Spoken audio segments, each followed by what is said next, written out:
I just finished my quick reread of Quicksilver. Quicksilver. Anyway, I just finished that. If you missed that, I took you along with me, giving my thoughts and my feelings as I was reading it.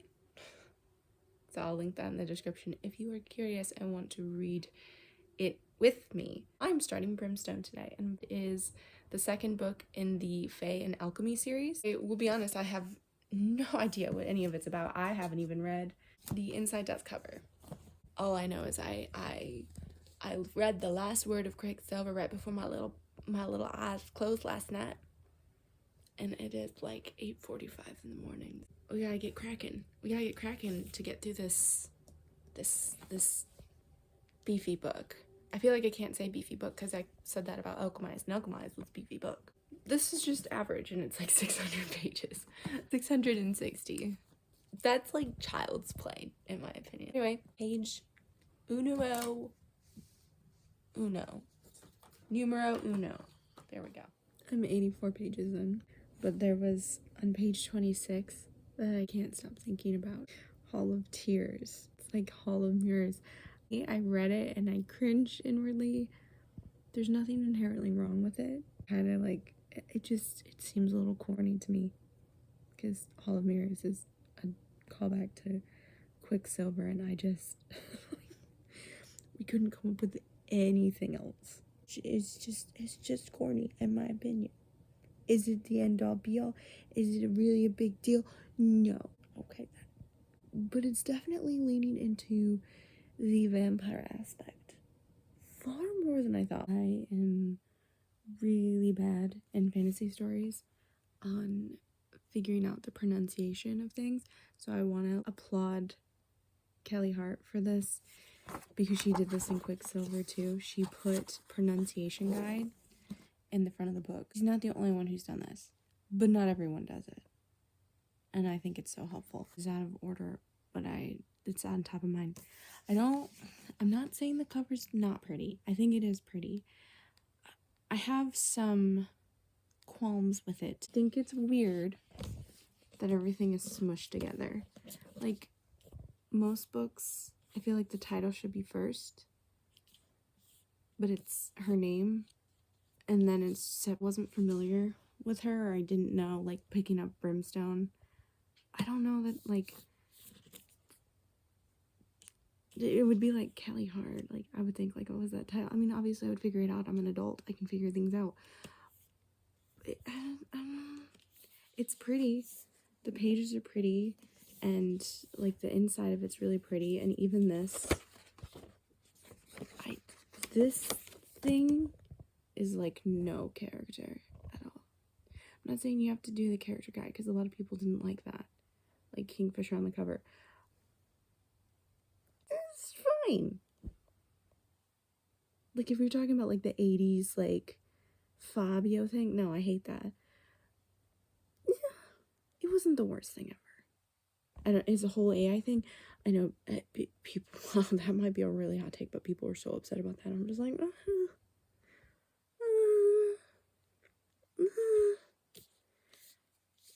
I don't know that this is better. It's shiny.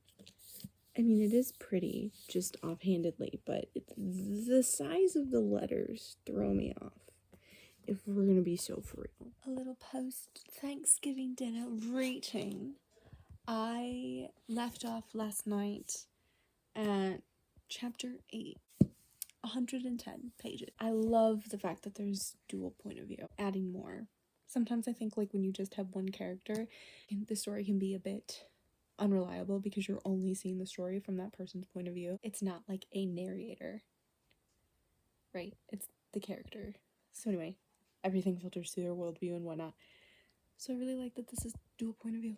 So I got my little dude in the back with me, and we went on a little bit of a coffee date, just as like a special treat for him. And I read chapter 10 and 11. I think I'm actually starting to get into it a little bit more. We're starting to get more into the plot. Things are being more introduced. Storylines continued. I love the part with her and Evelyn. I can't say any more than that. I was like, that was good. That's what I think started to pull me in a little bit more. I'm like, okay, we're getting somewhere. It's been a slower start. Personally, it's good. Now that we're like 100 pages. So I think I lied earlier. I'm not Faye. I can do that sometimes. I misspoke. I did not read 10 and 11. I read chapters 9 and 10. It wasn't as far as I thought. Reporting back to you live so soon because there are some things that are sticking out to me that I wanted to vlog before I forget. That is entirely possible. I am in mid-chapter 11. One of the things that is sticking out to me, there's this conversation happening between Ceres and Lorth, and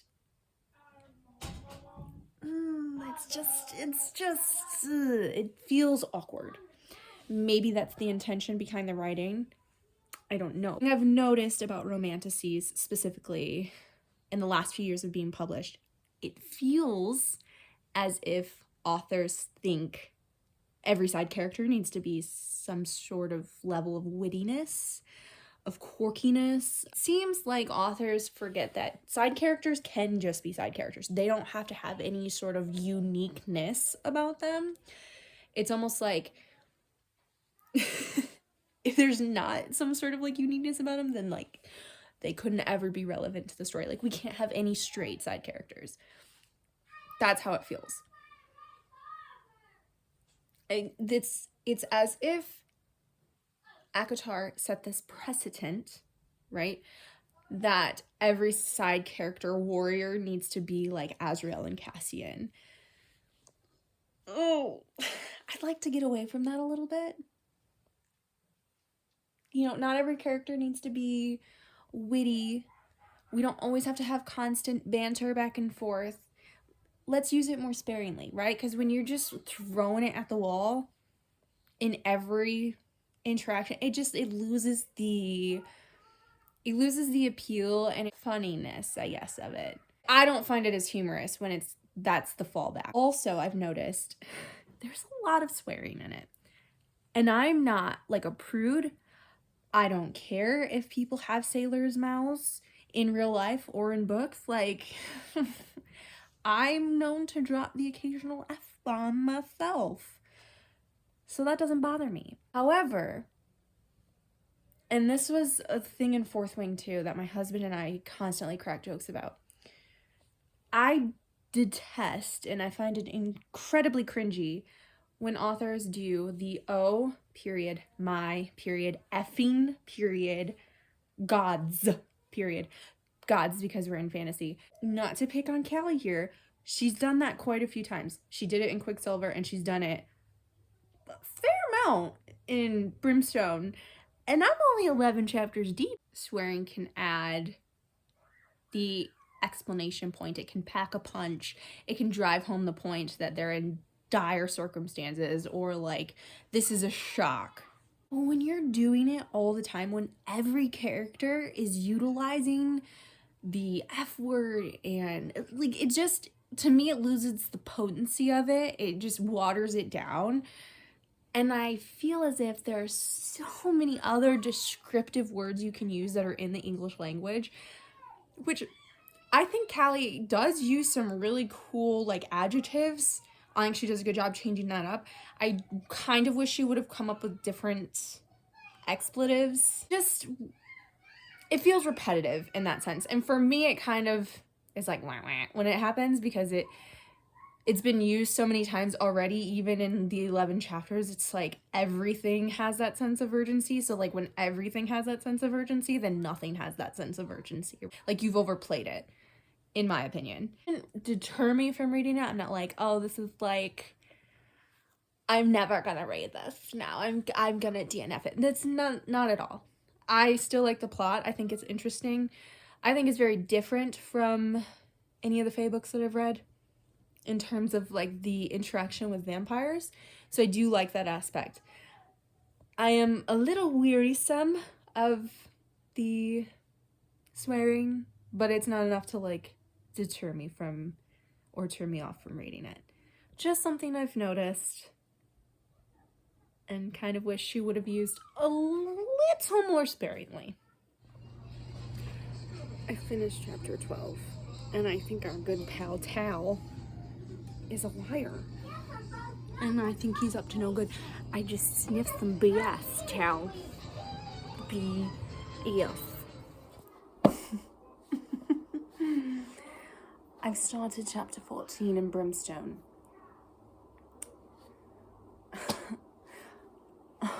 Listen, I told you I'm not a grammar Nazi, but this took me out. This took me out. I'm not this nerd like sitting here like, this isn't, we gotta, I wanted to all over the page. There's this part where it says a character is with another character, but that character is with isn't even in said realm. And I just had a chapter before talking about said character in the other realm. How can they be in the same place? They're not in the same place. I'm sorry. It's the continuity. My assumption here, one, the editor completely dropped the ball, and two, I'm assuming the chapters may have been in a different order prior, because writing, I've noticed this in myself. There have been chapters I've switched up and the continuity's all messed up, and then I have to like go back and blah blah blah blah, all, you know, like, because you gotta keep the continuity. This was an editor failure. Failure. Again, I'm not a grammar Nazi, but this really took me out, because I was reading it, I was like, Carrie. I was like, what? That character's not even in this realm. While my children were at gym class, I've read a few chapters, so I'm about to start chapter 20, but I can't unthink it now that I've thought the thought. Algat, I think is how you say her name. The old crone. Don't know why this is the imagery I get, but I can't stop thinking of Filch. Baba Yellowlegs would probably make more sense, but I keep seeing Filch. She's obviously a lot stronger and more powerful and probably meaner than Filch, because Filch is a squib and a human. But I can't, the way the description is, I don't know. I just keep seeing Filch.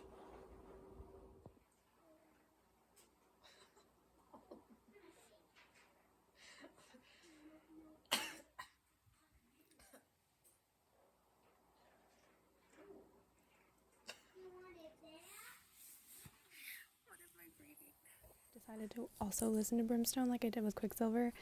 It makes it more enjoyable. I really like the voice actors who's doing Ceres and Kingfisher, and well, I mean, I guess every other character, but I really like them. The ending of chapter 23. Are we not going to talk about that? Are we just going to ignore that? I love a good villain origin story. And, you know, to be honest, I love when a good character turns, like, semi-chaotic or semi-evil. I guess someone might call it morally gray. Like, truly morally gray. She has a conversation with the weird creature, and then, like, immediately after,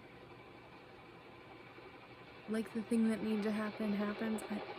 What? Why? How? I'm confused. I didn't understand.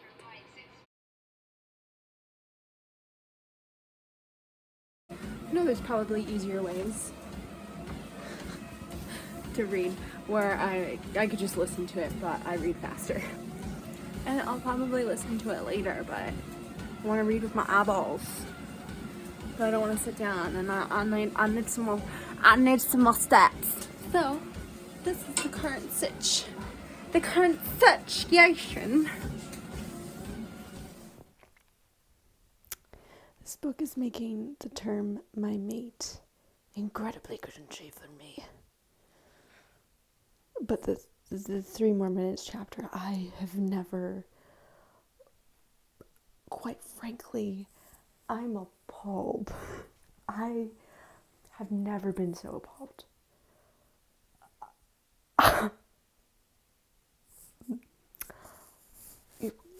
Audio book listening is quite different than just reading it with your eyeballs. I am appalled. On page 449, I'm having a hard time, like, really digging my teeth into it, because you have all these things that were established in the last book that you're trying to answer in this book, but then there's been several new plot points that have been added, and it's like, we haven't resolved the last 4, and there's more plot points? What do you mean? So as a reader, I'm just like, well, it's a lot. It's not bad. That's the thing. It's not bad. I think there's things happening that just aren't my preference. Like, I don't really think anything's happening with romance between Saris and Fisher. Like, it just is, like, flatlining for me. There's a lot of spice. There's not a lot of romance. Which I'm like, where's the yanning? Where's where's some of the, like, arguments or something? I was like, for me, there's gotta be something.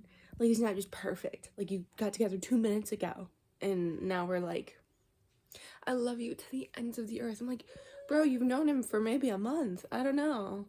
Like, this is just more. Where this is at, chapter 44, 45. We're talking about this major threat to this manor, and we're just calmly parking, because I'm listening to an audio, for like 20 minutes, half an hour of like, oh my gosh, about our home and about my friends and about blah blah blah blah. And I'm like, why are we parked here? Like, it's so weird. You're talking about like, oh my gosh, we gotta get out, and then it's like you're sitting here. I'm so confused. And there's urgency, but the writing does not reflect that. So you're not actually like in that big of a hurry to leave. Like, I don't understand. And as a reader, I'm just like, at this point, I don't care, because you're saying this is a big threat, but at the same time, like, it doesn't fully come across like that. I'm listening to it and I'm like, oh my gosh. There's still another 4 hours in this book on the audio.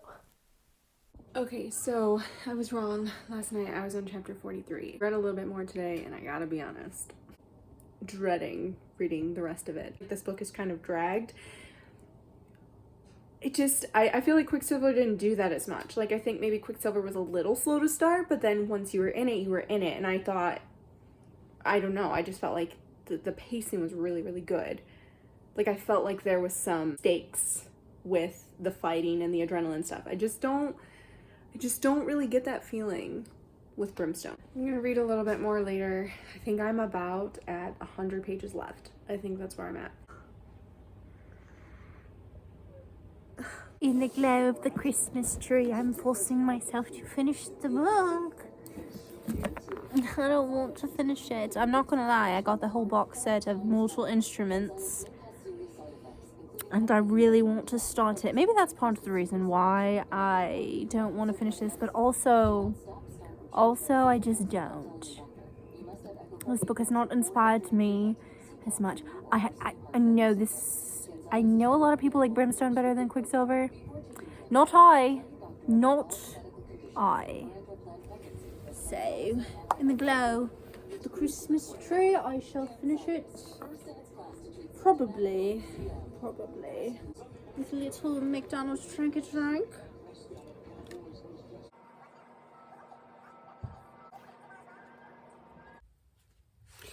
I've had a moment to digress from reading Brimstone. Vibes, I would probably give it maybe a 4-star. But if we're actually like thinking about it critically, I'd give it 2.5. 3 is generous.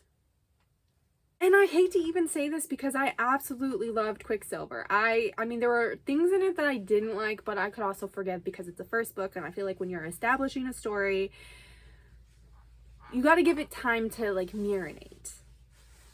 Right? And I knew there was going to be a second and third book, so I was like, okay, we'll see.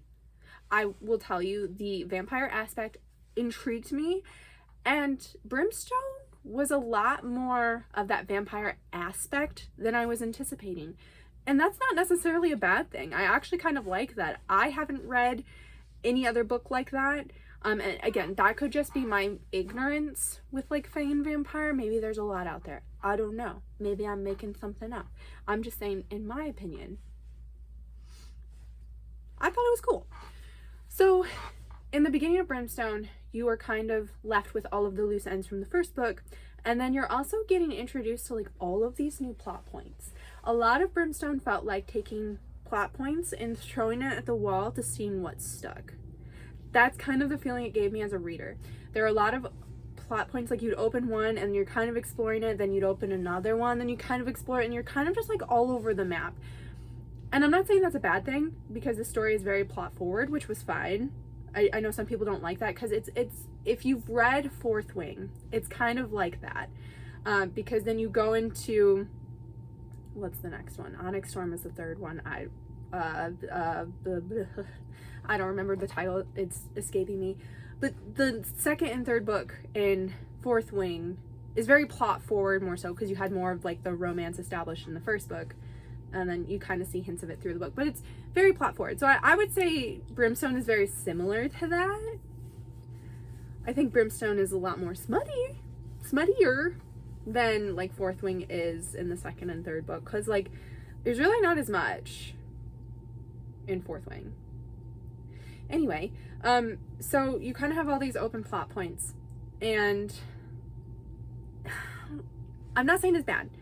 I will say I think some of the plot points were too conveniently answered. I didn't like that. Like, some of the things just seemed obvious, and then I'm like, okay, what? As a reader, I'm like, what was the point of that? Because it didn't really help the story. It didn't really take away from the story. It was just kind of there. So I feel like overall Brimstone could have been slightly shorter. Like, you could have made the book like a third shorter than it is, and I think it would have been a lot better paced and a lot more like enticing as the reader to continue to read. There were definitely several parts where I had to like pick up the book and force myself to read it, because they would just get these lulls that I was just like, I don't know. And then, like I mentioned as I was reading through it, I wasn't overly thrilled about the amount of swearing in it. I mean, it could just be a stylistic choice, which, and in that case, that's cool. It wasn't really my thing. I don't mind reading about swearing. I just felt like it was like way too much. I understand having swearing be a character trait for a couple of the characters, but I feel like half of the characters used it in overabundance, and I just felt like it then started to take away from the story and make it sound more juvenile. Authors have lost the art of romance. Smut and romance are used interchangeably, and they shouldn't be. Romance is like this developing relationship between these characters, and yes, sex could be a part of romance, but it's not like the pinnacle of it. And I felt like the relationship between Ceres and Kingfisher was way more smutty and lustful than that of romance. Like, I mean, broski, you've met this chick like 2 minutes ago, and now you're like, my mate this, my mate that, my mate that, blah blah blah blah blah blah. And I'm just like, good lord, bro. One, the term my mate is now super cringy to me. And two, I'm like, okay, you have these two characters. Are you so serious? Are you so, be so for real right now? They're like head over heels in love. Great. There's like zero conflict. Like, are you kidding me right now? This girl who lived in Zelvarin, a desert with no water and no, like, virtually no interpersonal connections besides her brother Hayden. You're telling me this girl's got this relationship thing figured out? Like, is this just smooth sailing? They're never gonna have any arguments because they're mates and they love each other so much? Are we serious? That just, to me it took me out of it, because I'm like, there's no like, throw us a miscommunication trope or something. Like, this girl was human 2 seconds ago, and now she's like half fae, half vampire. She's like this conglomeration of this new species that no one knows anything about, and you're telling me that you were just like, it's fine. I expected there to be something, because usually when characters get together in the first book, you gotta do something with the relationship. Otherwise, it's just like, wah, wah, wah, wah, wah, wah, wah. Like, that's boring to read about. As a reader, I don't want to read about characters who are in love. I want to read about characters who are falling in love. There's so much more tension and yearning in that than in somebody who's in a happy, dovey-lovey relationship. It makes the characters fall completely flat. I didn't really feel like there was much variation in Ceres's or Kingfisher's personality, and I felt like Kingfisher was actually nicer in this book overall. And like, I know there's a part where he alludes to that, whatever, but I felt like he was way meaner in the first book, and I'm like, bring back the mean guy. I liked him better. Like, it's just more interesting to read about. Like, they're like, push more into like the darker parts of his character. I just think there could have been more that you could have pressed, or Callie could have pressed in, that would have made the characters a little bit more interesting to read about. You know, overall, like, I was a little surprised by the ending of the book. I'd been curious based on some of like the hints of the familial ties, if that was going to come to play later in the book. Overall, I think it was enjoyable enough to read. There are some things that I was just like, and that may have just been more of a stylistic thing for me. I don't know if I'd read the third book. Like, I might be okay not reading it. That's kind of, it's the same kind of feeling that I had at the end of Onyx Storm. I'm like, who knows? Maybe I'll decide to read it when it comes out. Maybe I'll have thought about it long enough. I wanted to like the book more than I did. I don't want to say it's garbage book, don't read it. Because again, a lot of this could just be like a stylistic thing for me, and that's why I feel the way I do about it. But vibes, if we're going off of, generous maybe to say 4-star. If we're talking about like technical in like the development of characters, the development of world, I'd probably give it like 2.75 to 3. I'm not gonna say I'm not gonna read the third book. I don't know yet. That's how I feel.